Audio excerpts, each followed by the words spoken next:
Right here, we're looking at my Goblin Mines base, and immediately you can see why this layout is annoying to attack. Now look at the full layout.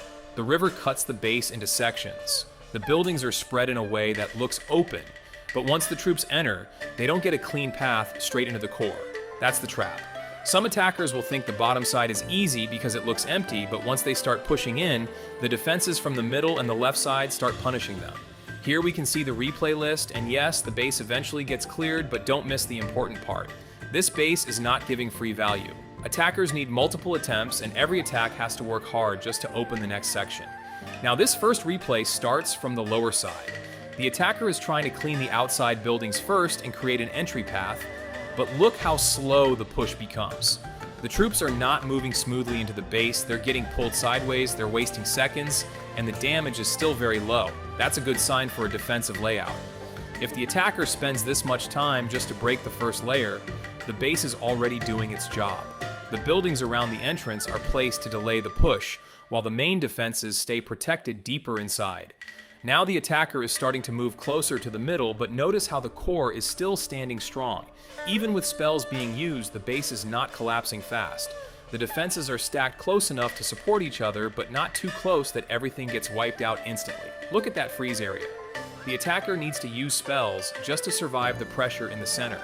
That means the base is forcing spell investment early, and when an attacker uses too many spells too early, the cleanup becomes harder later. The damage is climbing now, but it's still not a clean attack.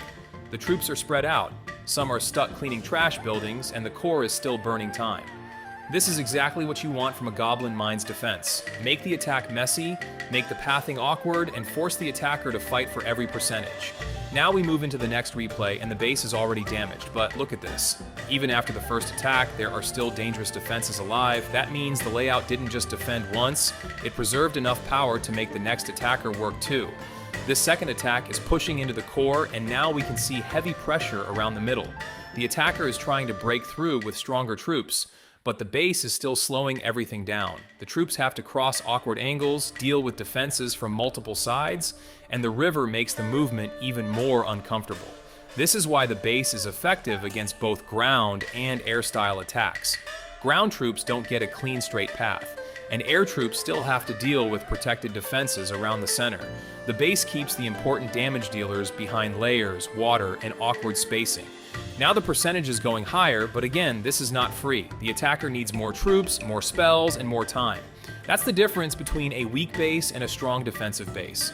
A weak base gives value quickly. This one makes every building cost time. Now here comes another push, and this is where the base really shows its value. The attacker starts from the lower side again, trying to break through the same area, but the pathing is still uncomfortable. The outside section looks simple, but once the troops step in, even if the attacker has enough damage, bad pathing can ruin the attack. And that's what this base is doing. It's not just defending with damage, it's defending with time. Look at the troops trying to enter the middle. They're under pressure from multiple defenses, and the attacker has to keep using spells just to keep the push alive. The base is forcing decisions. Do they spend spells now, or save them for later? Do they push the core or clean the sides? That's what makes the layout strong. Now the attacker gets some value, but the attack still ends without fully breaking the base. That's a win for the defense. Even when the attacker gets percentage, the base still protects enough buildings to force another attack. Now we move into another replay, and this one shows another style of attack. The attacker starts with a wider push, trying to create a strong funnel and enter from the bottom side.